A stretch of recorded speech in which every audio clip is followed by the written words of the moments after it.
말씀 보도록 하겠습니다. 모두 자리에서 일어나셔서 마태복음 18장 우리 1절부터 10절까지 있는 말씀을 합독으로 봉독하겠습니다. 신약 성경 30쪽 가량에 있습니다. 마태복음 18장 1절부터 10절까지 말씀 합독으로 봉독합니다. 그때에 시작. 그때에 제자들이 예수께 나와 이르되 천국에서는 누가 크니이까? 예수께서 한 어린아이를 불러 그들 가운데 세우시고 이르시되 진실로 너희에게 이르노니 너희가 돌이켜 어린아이들과 같이 되지 아니하면 결단코 천국에 들어가지 못하리라. 그러므로 누구든지 이 어린아이와 같이 자기를 낮추는 사람이 천국에서 큰 자니라. 또 누구든지 내 이름으로 이런 어린아이 하나를 영접하면 곧 나를 영접함이니 누구든지 나를 믿는 이 작은 자 중 하나를 실족하게 하면 차라리 연자맷돌을 그 목에 달려서 깊은 바다에 빠뜨려지는 것이 나으니라. 실족하게 하는 일들이 있음으로 말미암아 세상에 화가 있도다. 실족하게 하는 일이 없을 수는 없으나 실족하게 하는 그 사람에게는 화가 있도다. 만일 내 손이나 내 발이 너를 범죄하게 하거든 찍어 내버리라. 장애인이나 다리 저는 자로 영생에 들어가는 것이 두 손과 두 발을 가지고 영원한 불에 던져지는 것보다 나으니라. 만일 내 눈이 너를 범죄하게 하거든 빼어 내버리라. 한 눈으로 영생에 들어가는 것이 두 눈을 가지고 지옥불에 던져지는 것보다 나으니라. 삼가 이 작은 자 중에 하나도 업신여기지 말라. 너희에게 말하노니 그들의 천사들이 하늘에 계신 내 아버지의 얼굴을 항상 배옵느니라. 아멘. 말씀과 예배를 위해 기도하겠습니다. 살아계신 하나님 아버지, 교회를 세우시고 성도를 부르시고 하나님의 자녀된 놀라운 진리의 말씀으로 우리를 하나님의 권세 아래 살게 하시니 감사드립니다. 아버지 하나님, 하나님의 권세를 가졌사오니 권세 가진 자의 합당한 모습, 합당한 삶이 우리 속에 즐겁고도 또 힘있게 역사할 수 있도록 우리의 모든 모임을 축복해 주옵소서. 오늘 말씀을 이루실 주님을 감사하며 귀하신 우리 주 예수님 이름으로 기도하옵나이다. 아멘. 자리에 앉으시겠습니다. 오늘 읽은 말씀을 본문으로 해서 천국에서는 누가 크니까? 라는 제목으로 하나님 말씀 나누겠습니다.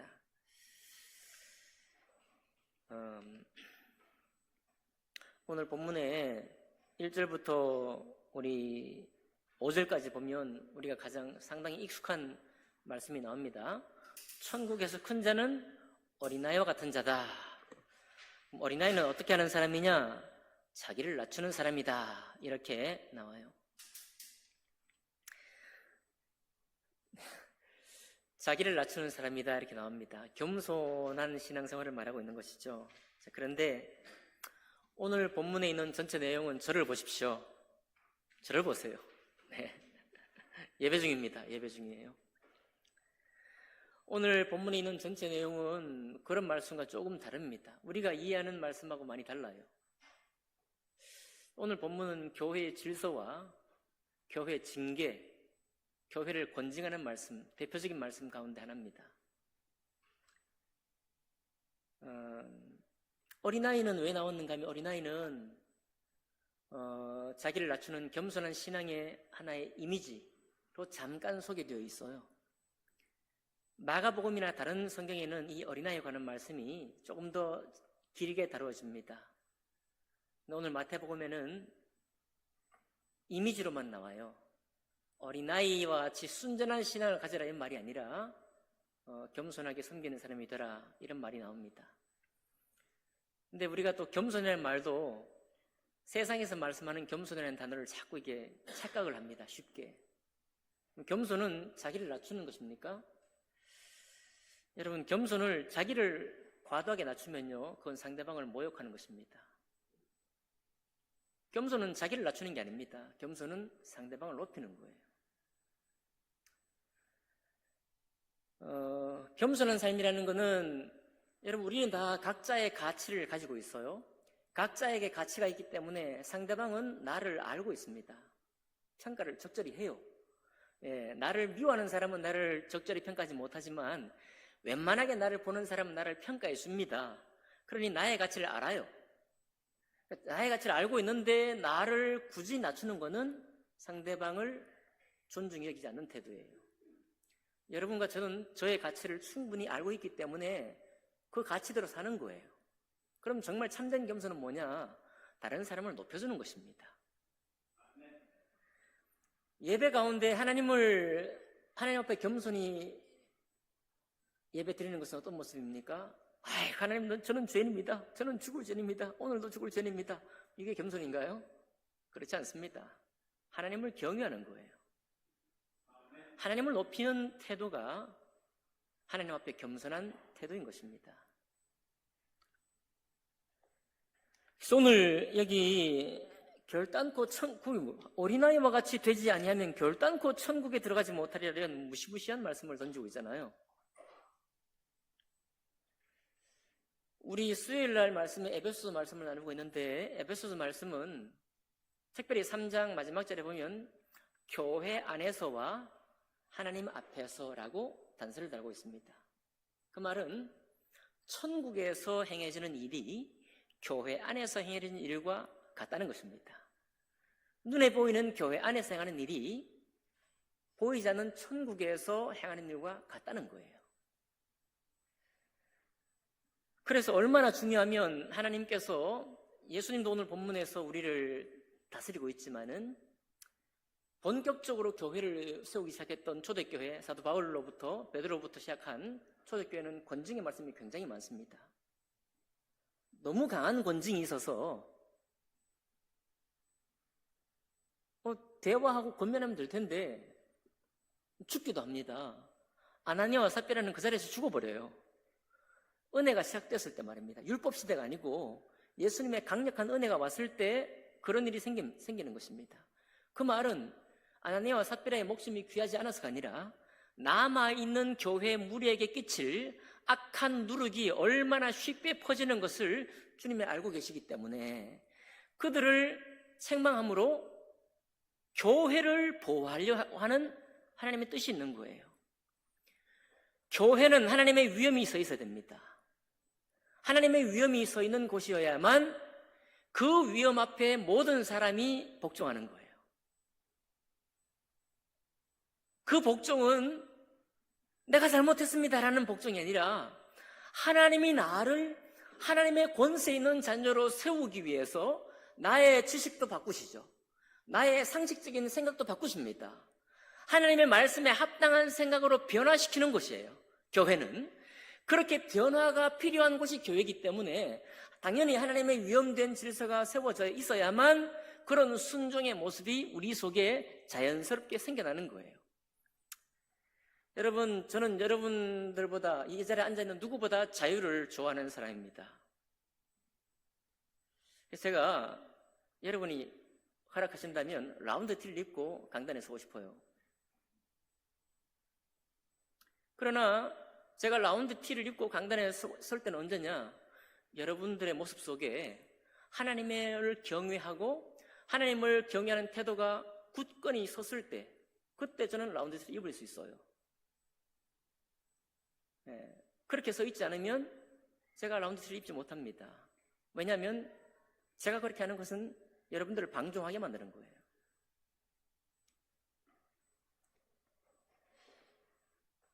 자, 오늘 말씀이 이렇게 되어 있습니다. 5절 보니까 또 누구든지 내 이름으로 이런 어린아이 하나를 영접하면 곧 나를 영접함이니 라고 말하고 있는데, 여기 하나님께서 이 작은 자를 영접하라고 했을 때 보통 우리는 믿지 않는 사람, 연약한 사람이라고 생각하기 쉽습니다. 근데 오늘 이 말씀은 교회 공동체 안에 있는 성도를 말하고 있는 거예요. 어디에서 볼 수 있는가 하면 6절에서 볼 수 있습니다. 누구든지 나를 믿는 이 작은 자 중 하나라고 했습니다. 믿는 사람을 말하고 있는 거예요. 여러분, 우리 서로를 말하고 있는 것입니다. 우리 서로가 소자예요. 누구 앞에서요? 하나님 앞에서 소자입니다. 작은 자예요. 믿는 우리를 우리가 서로가 서로에게 대해서 영접하고 기쁨으로 맞이하는 것.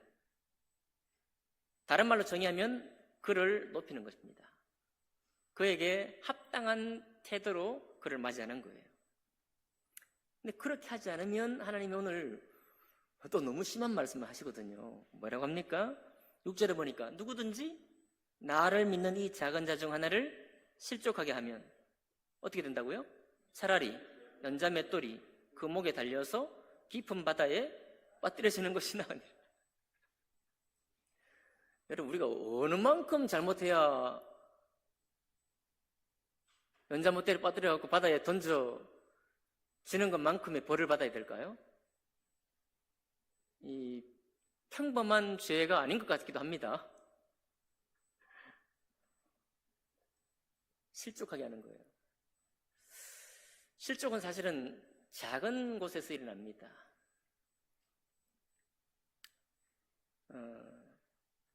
오늘 여러분 다시 제가 새겨드립니다. 이 마가복음 18장은 교회의 질서와 교회의 권징을 위한 말씀입니다. 그리고 어린아이는 바로 순전한 신앙을 가져란 상식적인 이해를 떠나서 바로 믿는 우리를 서로를 말하고 있는 것입니다. 이해가 되셨나요? 마가복음에 이렇게 되어 있지 않습니다. 마태복음에 이렇게 되어 있어요. 이 소자는 바로 나를 믿는 이 작은 자, 곧 제자들이 질문했는데 제자들에게 서로 믿는 사람을 존중히 여길 것에 대해서, 그 말은 거꾸로 말하면 존중히 여기지 않으면, 존중히 여기는 태도로 서로를 대하지 않으면 실족한다. 교회 공동체 안에 문제가 생긴다. 교회 안에 악한 누룩이 삽시간에 번진다. 그런 이야기입니다. 오늘 좀 목회적인 말씀을 권면을 드리겠습니다.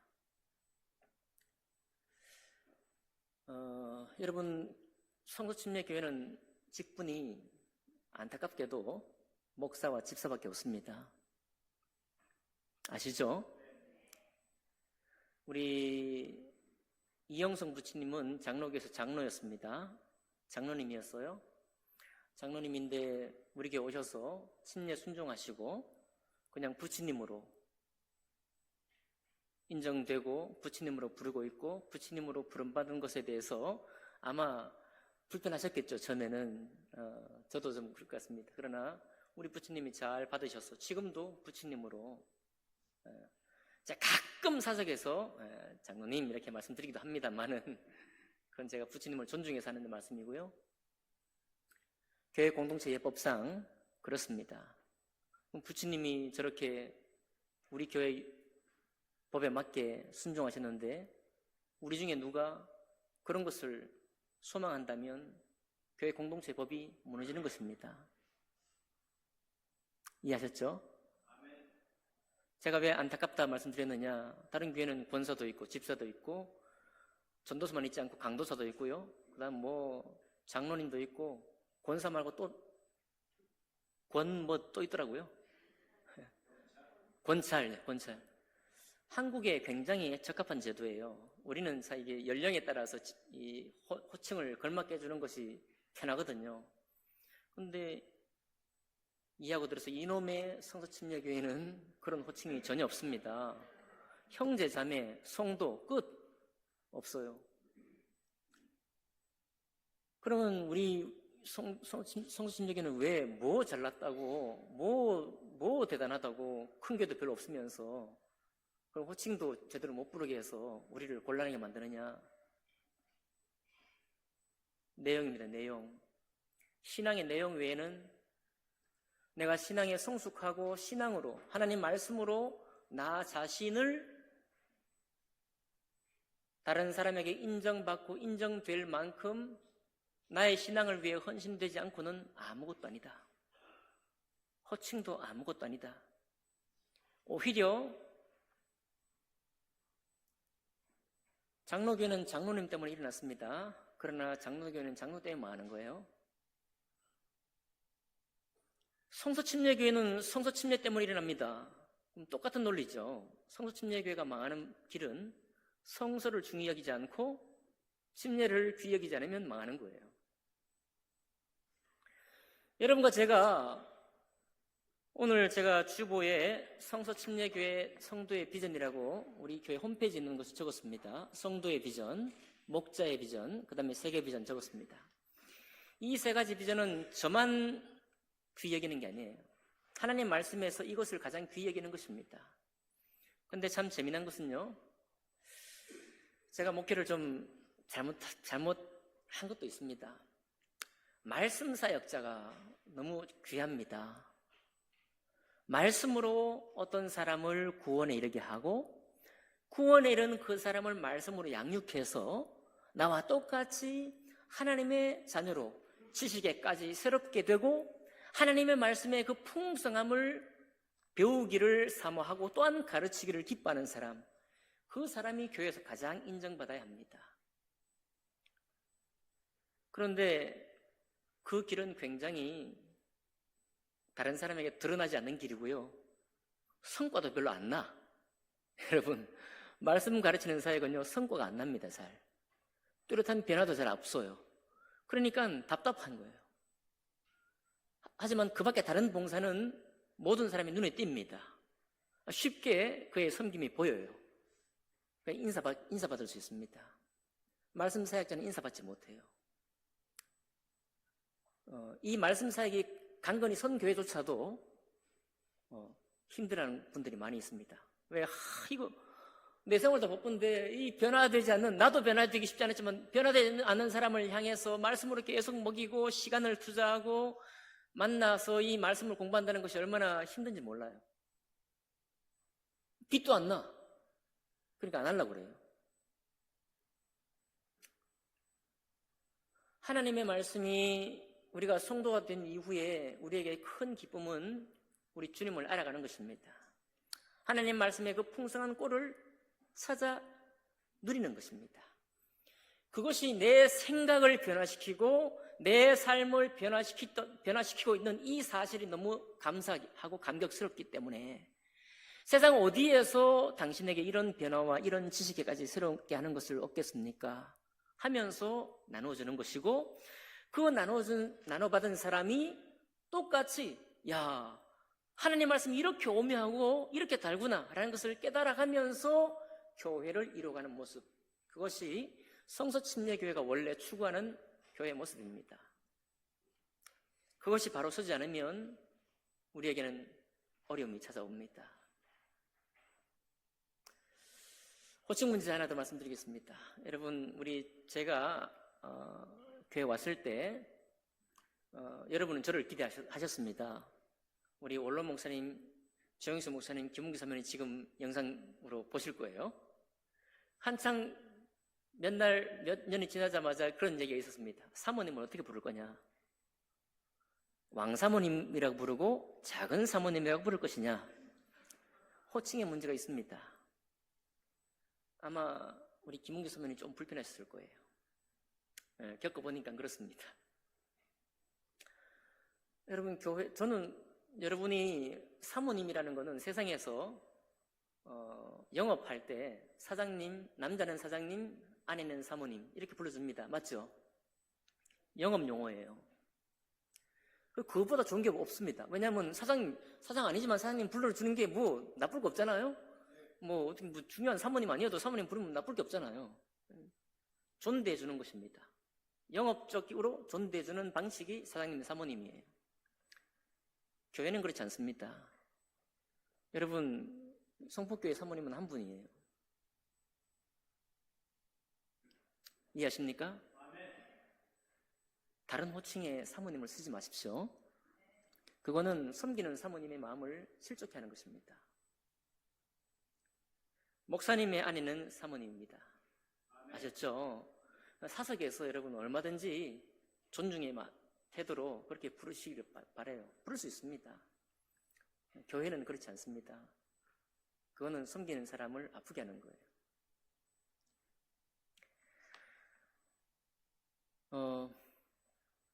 그 다음에 일반적인 질서부로 넘어가겠습니다. 우리 영상실 사진 좀 넘겨주세요. 제가 오늘 아마 4, 5년 전에 우리 그 해의 표였던 그 배너를 지금 다시 꺼내왔습니다. 다시 한번 여러분에게 좀 들려드리려고요. 예배 시간 10분 전에 한번 읽어보실까요? 시작. 예배 시간. 네, 고맙습니다. 이렇게 잘 해주셔서. 물론 찬양 밴드의 성김이 우리를 그렇게 인도하고 있지만 아마 예배 시간에 이렇게 11시 전에 잘 앉아주시는 교회가 전국에서 그렇게 많겠죠. 우리 성폭교회도 그 대열의 한 교회입니다. 잘 지켜주셔서 감사해요. 이렇게 하는 것이 마땅한 것입니다. 그 다음요. 네, 요거 좀 말씀드리겠습니다. 아까 복장 말씀드렸죠? 우리 집사님들 오늘 공개적으로 좀 어떻게 죄송해요. 우리 집사님들은 교회 대표입니다. 저와 함께 될 수 있으면 카라 있는, 또 될 수 있으면 셔츠를 입어주십시오. 그것이 교회를 새롭게 찾아오고 교회를 나오는 사람들에 대한 예우가 됩니다.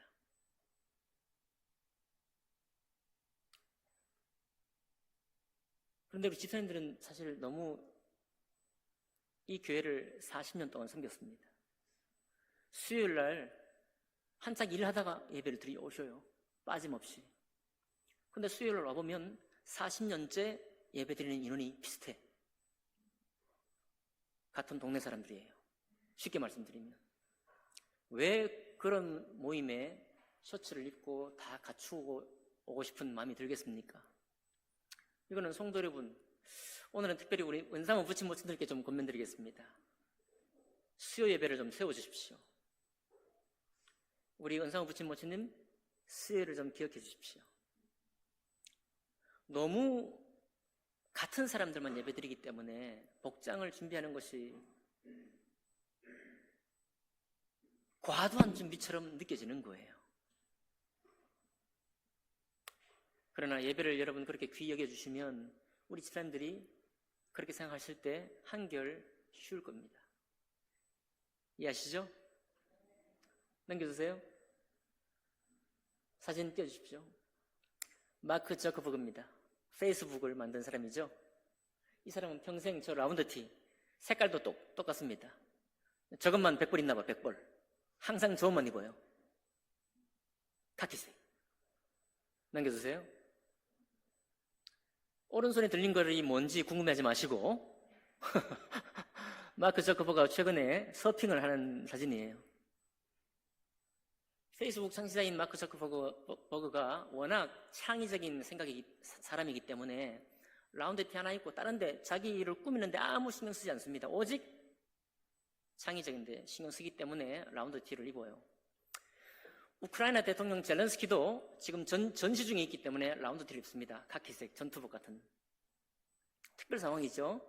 근데 저커버그가 최근에 사회적인 문제가 좀 됐어요. 사회적인 문제가 되다 보니까 양복을 입었습니다. 저 양복을 입고 서핑하는 모습을 보고 쿨가이다 이렇게 신문에 나왔어요. 쿨가이다. 여러분 둘 중에 뭐가 쿨가이 같습니까? 사실은 왼쪽이 쿨가이였죠. 왜 그냥 저렇게 라운드티 입고. 라운드티만 입던 사람이 나비네타이 메고 양복을 입고 오니까 서핑까지 타니까 저게 바로 쿨가이다 이렇게 하는 거예요.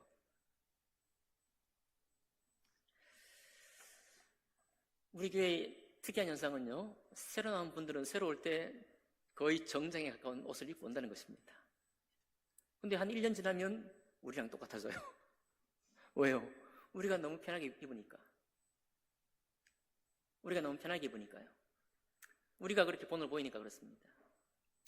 이거는 우리를 불편하게 하는 것이 아니에요. 불편하게 하자고 하는 이 얘기가 아니에요. 여러분, 제가 이렇게 담임 목사라서 말한다고 저한테 잘 보이려고 옷을 입는 게 아닙니다. 우리의 태도를 말하고 있는 거예요. 하나님을 경외하러 나오는 우리의 태도를 말하고 있는 것입니다. 내가 하나님을 만나러 오고 있는가 아닌가, 그게 우리의 모습을 결정합니다. 그 다음 보여주실까요? 그 다음 넘겨주세요. 네, 성경책 준비해 주세요. 성경책 준비는 그 다음 것과 관련되어 있습니다. 여러분 성경은 핸드폰에 다 있죠? 네. 핸드폰 얼마나 좋습니까? 저도 가끔 핸드폰으로 할 때 있습니다. 근데 여러분이 신앙생활을 시작할 때는 성경책이 필요합니다. 그리스도인의 가장 아름다운 징표는 성경책을 들고 교회 오는 모습이에요. 옛날 너무 시대를 지나 시대에 뒤떨어진 그런 얘기 같습니까? 성경책을 들고 오기가 힘이 드시면은 교회 성경책을 가지런하게 꽂아 두시고 집에서 보는 성경책과 교회 예배 나와서 보는 성경책을 따로 구별하십시오. 그리고 성경책을 지참해 주시면 좋겠습니다. 그 다음에요. 휴대폰은 꺼주세요라고 되어 있습니다. 자, 성경책과 휴대폰이 연결되어 있습니다. 처음에는 휴대폰으로 성경을 봅니다. 볼 수 있어요. 그러나 휴대폰은 간단한 터치로 다른 거 볼 수 있죠. 예배 중에 앞자리에 나오는 분들을 몇 분들의 간증은 이렇습니다. 뒤에 앉았더니 휴대폰을 본다. 내 예배가 방해된다. 그 방해받기 싫어서 나온다. 여러분은 어떤 생각으로 휴대폰을 보실지 모르지만은 그거는 다른 믿는 성도들을 실족해 하는 것입니다. 여러분들이 마크 저커버그처럼 창의적인 사람 얘기 있을 수 있습니다. 일주일에 1시간입니다. 일주일에 1시간. 주일 예배는 그 1시간조차도 여러분의 창의에 사용하고 싶으십니까? 하나님의 말씀을 청종하는 데 사용하고 싶으십니까? 휴대폰은 끄십시오. 끄시든지 보지 마십시오. 그거 우리가 여러분 선하시잖아요. 그렇죠? 우리가 내가 선하다는 것을 뭘로 여러분 말합니까? 나 다른 사람에게 피해 끼치고 살고 싶지 않아. 그거 아닙니까? 근데 휴대폰 보는 거 다른 사람의 예배를 방해하는 거예요. 여러분의 신앙 양심상 문제가 없을 수 있습니다. 악화가 양화를 구축합니다. 나쁜 행동이 좋은 행동을 쫓아내요. 그것이 삽시간에 교회를 퍼집니다. 휴대폰 보는 행위가 본인의 예배도 방해하지만 다른 사람의 예배도 방해합니다. 하나님을 경외하는 자세가 아니에요. 그렇게 하지 마십시오. 이보다 더 한 분도 계셔요. 전화가 오면 들고 나갑니다. 여러분의 생업에 딸린 전화라도 받으시면 안 됩니다. 그건 부끄러운 일이에요. 왜 부끄러운 일이냐? 여러분이 가장 귀하다는 하나님을 섬기면서 그분이 급한 생계 문제로 전화를 했다고 해서 내가 드리는 예배를 마다하고 휴대폰 들고 나갑니다. 그분이 정신이 똑바로 박혀있는 사람이면 여러분을 존중하지 않습니다. 자기가 귀하게 여기는 시간을 자기에게 지키지 않아. 내가 귀하게 여기는 시간을 나 스스로 파괴시켜요. 나 스스로 깨뜨려. 그런 사람을 왜 존중합니까? 네? 그런 삶의 태도를 가진 사람을 왜 존중해요?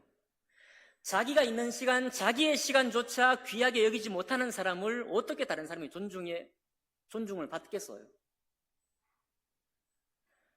다른 말씀 드릴까요? 내가 있는 공동체를 귀히 여기고 존중히 여기지 않는 사람을 어떻게 다른 사람이 통해서 존중받기를 원하십니까? 있을 수 없는 일이에요. 제가 다니는 서울교회가 지금 한 100명 정도 됩니다. 120명 정도 돼요. 숫자가 여러분 우리의 태도도 규모의 경제거든요. 사실 사람이 많으면 이런 얘기 안 해도 돼. 한편으로는. 왜냐하면 사람의 시선들이 너무 많기 때문에 사람들의 시선 때문에 정리가 되는 이야기들입니다. 교회 규모가 작을수록 이런 행실이 자꾸 드러나요. 그 교회에서 자도 섞인 얘기로 이런 얘기했습니다. 우리 목사님은 30년, 40년 사역하는데 우리 아직 이것밖에 안 한다. 그러면서 그런 이야기들이 집사님들 입에서 막 나왔습니다. 우리 한국 사람은 임금님 없는 데서는 임금도 욕하거든요. 왜 우리가 그런 얘기 못하겠습니까? 우리 그런 자유가 있습니다. 근데 이게 무슨 얘기인가 하면 우리의 약점이라는 거예요. 규모가 약하면 질서도 쉽게 무너질 수 있습니다. 저는요, 저를 보세요. 저는 질서가 잡히고 규모 있는 교회에 가서 목회하기를 사랑하는 사람이 아닙니다. 저는 제가 있는 곳, 제가 있는 교회가 제일 좋은 교회가 되기를 원하는 사람이에요. 여러분, 그것이 가장 우리 자신을 존중히 여기는 태도입니다. 여기 앉아 있으면서 다른 교회를 존중히 여깁니까? 그분은 교회를 바꿀 때예요. 이율배반적이잖아요. 내가 있는 교회를 존중히 여기지 못해? 내가 있는 교회를 귀히 여기지 못해요. 왜 있습니까? 더 내가 존중할 수 있는 교회로 가야 돼요. 자기를 속이는 일이잖아요. 있을 수 없는 일이에요. 부끄러운 일입니다. 제가 좀 강하게 말씀드린다고 할지라도 여러분 용서하세요. 왜냐하면 오늘 말씀이 실족하게 하면 차라리 연잔맷돌을 그 목에 달려서 깊은 바다에 빠뜨려지는 것이 나으니라 라고 주님 분명히 말씀하고 있기 때문이에요. 그 다음에요. 음료 간식은 1층에 섭니다. 요거 좀 또 조금씩 이제 무너지고 있어요. 음료와 간식은 여러분 1층에서 먹고 올라오시면 돼요. 네. 너무 목이 마르다. 물을 빨리 먹고 오시면 됩니다. 옛날에는 예배당에 바닥에 카펫이 주로 많았습니다. 그럴 때 음료 떨어지면 청소도 힘들어요. 여기 물걸레, 기름걸레로 닦는 곳이지만 여기에 콜라, 이런 당류가 있는 음료가 떨어지면 식당도 마찬가지로 떨어지면은 물티슈로 여러 번 닦아야만 지워져요. 그런 교회 청결에도 불편하지만은 물론 여러분 우리 목사님들이 모여서 예배 드릴 때 간식도 이렇게 먹습니다. 먹기도 먹어요. 여러분 예배 집중하는 곳에 맞지 않습니다. 예배 집중하는데 그것이 맞지 않아요. 음료수 가지고 올라오지 마세요. 예배 끝나고 가지고 올라와서 드릴 수 있습니다. 예배 드리는 중에 가져와서 먹고 하지 마시라 이 말입니다. 넘어가겠습니다. 예배 시간에 이동 금지. 이것 역시 예배를 존중히 여기느냐 문제예요. 식사당번 말씀드립니다. 식사당번이 계셔서 예배가 끝나자마자 내려가야 됩니다. 그런 분은 자기 자리에 앉지 마십시오. 맨 뒤에 앉으세요. 맨 뒤에 앉아서 다른 사람의 시선을 어지럽히지 말고 식사당번만 뒤로 조용히 나가면 됩니다. 오늘은 제가 처음 말씀드리는 거니까 괜찮아요. 이미 앞에 앉으셨기 때문에 다음 주부터는 식사당번은 맨 뒤에 앉으십시오. 그리고 다른 사람이 예배에 집중하는 것을 방해하지 않도록 그렇게 해주시면 좋겠습니다. 제가 한 말씀 중에 틀린 말씀이 있으면 예배 끝나고 저에게 따지러 오시기 바랍니다. 그 다음이요. 끝입니까? 네, 끝난 것 같아요. 몇 가지 더 말씀드립니다. 주방 이야기 나왔으니 주방 이야기 좀 더 하겠습니다. 저는 우리 교회에 큰 손이 많아서 감사해요. 저도 시골 사람이라 푸짐한 거 좋아합니다. 우리 시골 사람들은 넘치는 걸 좋아해요. 항상 남도록 넘치도록 합니다. 이 말씀 드리겠습니다. 앞으로 식사당번은 될 수 있는 대로 정량으로 식사를 준비해 주시면 좋겠습니다. 부족해서는 안 되지만은 너무 남아서 항상 싸가야 될 정도로 하지는 말아주시길 바랍니다. 제가 여러분의 생각을 좀 압니다. 식사를 먹기 전에 음식을 싸서 드리고 싶은 분이 있을 수 있어요. 네, 여러분의 마음을 제가 너무 귀하게 봐요. 왜냐? 어떻게 먹다 남은 걸 주냐? 어떻게 드리는데 먹다 남은 걸 주겠냐? 먹기 전에 챙겨서 드려야지. 이런 생각이 너무 좋은 생각이에요. 그런데 이 생각은 주님의 법에 맞지 않습니다. 옛날에 우리 제사 드릴 때 알죠? 제사 드릴 때 철없는 아이가 제사 드리기 전에 제사 음식에 손대는 것을 할아버지는 나무랬습니다. 아시죠? 그 할아버지 보셨죠? 여러분 경험하셨죠? 주에 만찬할 때만 그것만 거룩한 게 아니에요.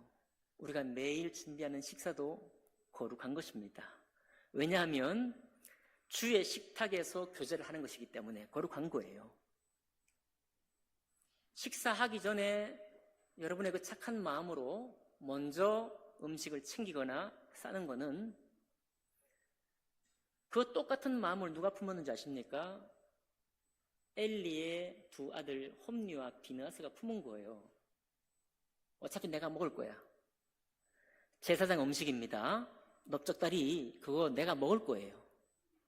어차피 제사 끝나면 내가 먹을 건데 내가 먼저 빼놓는 게 뭐 문제가 돼요? 선물처럼. 죽었습니다. 홈리와 비느하스 죽어버렸어요. 그리고 엘리 제사장의 가문은 끊어졌습니다. 왜 그런 일이 생길까요?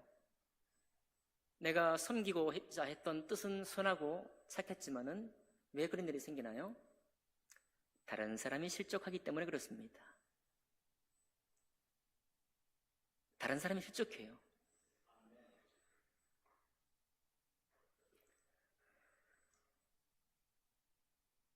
그의 정량으로 식사를 준비하는 것이 필요합니다. 그리고 만약에 식사가 나오면 목사 가정에 갖다 주지 마십시오.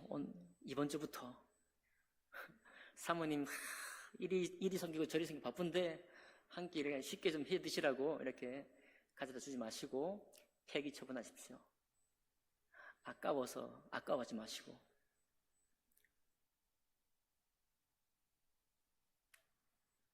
제가 말씀드립니다.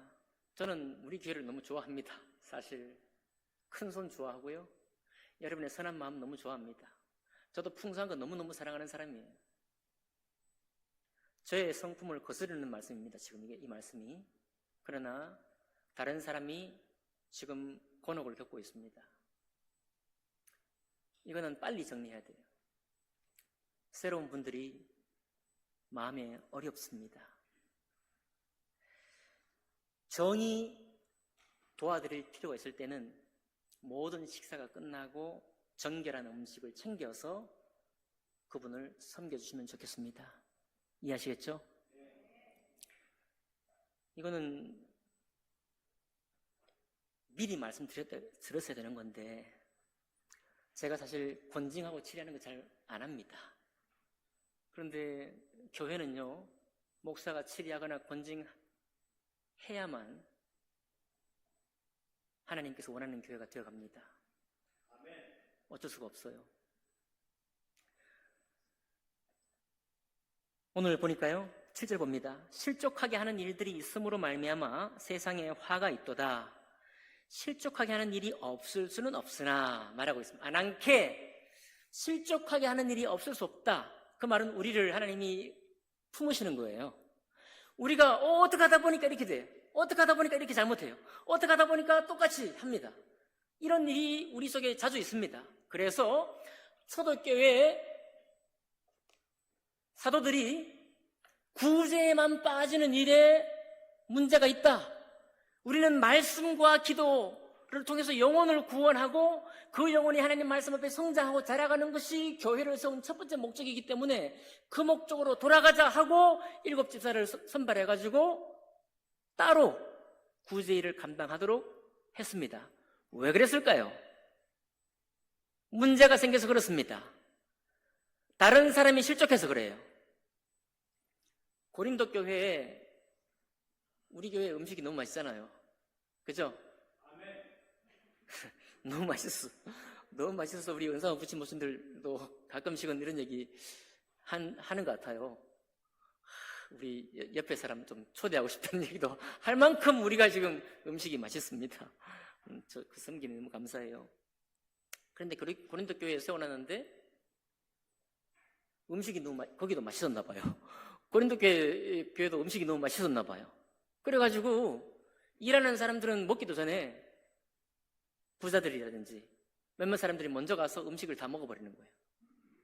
나중에 일하다가 한참 하다가 내려가니까 먹을 게 없어. 실족하겠어요? 실족하지 않겠어요? 예배 은혜 받고 밥 먹다가 실족하는 겁니다. 교회의 신앙이 자라고 자라지 않고는 신앙을 향해서 우리의 마음이 정립이 되고 우리의 마음이 향하는 것이 든든히 서 있을 때라야 다른 것들을 차고 가는 거예요. 실족하게 하는 일이 없을 수 없다 말씀드렸죠. 저도 여러분을 가끔 실족하게 할 수 있습니다. 네, 저도 아마 했을 거예요. 없을 수 없습니다. 이 말은 우리 모두를 품에 안으시는 거예요. 자칫 어떻게 내가 정상적으로 습관적으로 생각했지만 이것이 교회 전체를 어렵게 할 수 있는 거예요. 그때마다 사도들은 어떻게 했습니까? 말씀으로 바로잡았습니다. 무엇 때문에? 주님께서 누구든지 나를 믿는 이 작은 자 중 하나를 실족하게 하면 차라리 연자맷돌이 그 목에 달려서 깊은 바다에 빠뜨려지는 것이 나으니라 라고 말씀하시는 분은 우리 주님이시기 때문에 그렇습니다. 주님은 여러분과 저보다 믿는 소자를 더 귀히 보시는 분이에요. 우리는 뭐 때로 저분이 뭐 어떻고 뭐 행동거지가 어떻고 말씨가 어떻고 뭐 이런 이야기를 가끔 합니다. 그렇죠? 저도 어제 공차고 뒷담화 좀 하고 왔습니다. 우리 친구들. 네, 얼마나 뒷담화 재밌는데요. 여러분, 그렇지만은 그 말거리가 나올 때쯤 되면 교회는 달라져야 됩니다. 집사님들이 캐치해 주셔야 돼요. 저도 이거 캐치해야 됩니다. 근데 저도 자유분방하잖아요. 여러분 아시다시피 제가 원래 자유분방한 사람이잖아요. 제가 누구에게 말 들어서 시키는 거 제일 싫어하는 사람이 저예요. 그래서 여러분을 잘 이런 말씀을 드리지 않은 겁니다. 그러나 우리 교회 성도의 구성원이 40년 예배드리는 사람보다 새로운 분들이 지금 비등비등합니다. 여러분 교회를 존중해 주십시오. 예전에 우리의 습관적인 생각은요, 우리끼리는 좋지만 거룩한 교회를 기대하고 나오는 사람에게는 맞지 않을 수도 있습니다. 그것이 발걸음을 집으로 다시 돌이켜내는 일이 되기도 해요.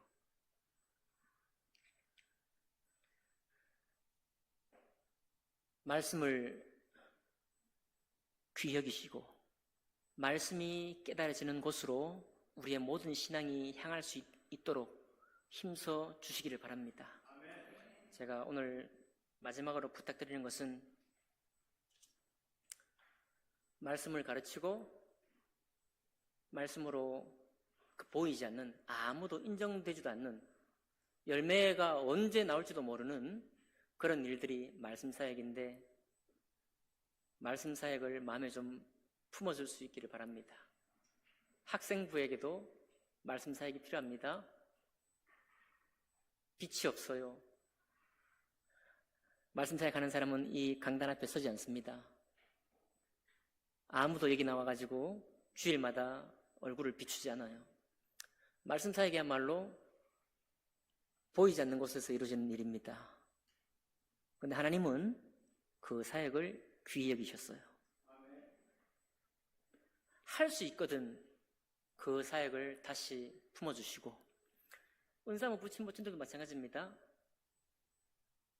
앞으로 교회 오시는 분들이 연세가 있는 분도 있어요. 제가 물론 말씀으로 도울 거지만 여러분들도 말씀으로 도울 수 있습니다. 내가 깨달은 만큼, 내가 하나님을 알고 만난 간증이 있는 만큼 내가 도울 수 있어요. 아직 늦지 않았거든요. 말씀을 사랑하시고 말씀으로 우리 서로를 세워주는 송포 성서 침례교회가 되기를, 또 그런 성도님들 다 되시기를 주님 이름으로 축복합니다. 기도하겠습니다.